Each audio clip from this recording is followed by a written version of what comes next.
Here we divide 331 by 2 in long division method. So 2 times 1 means 2. On subtracting we get 1. So now this 1 is less than 2. So we put down the number beside this 3. So now it became 13 and 2 times 6 means 12. On subtracting we get 1. So now this 1 is less than 2.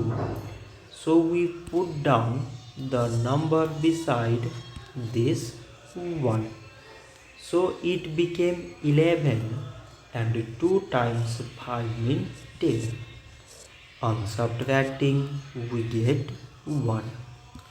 So again this 1 is less than 2 and there is no other number beside. So we put here decimal so that we take 0.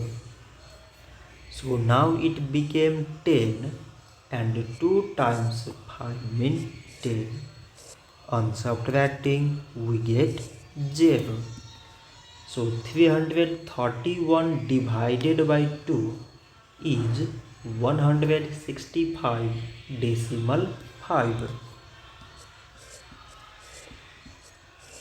So this much for today and thanks for watching.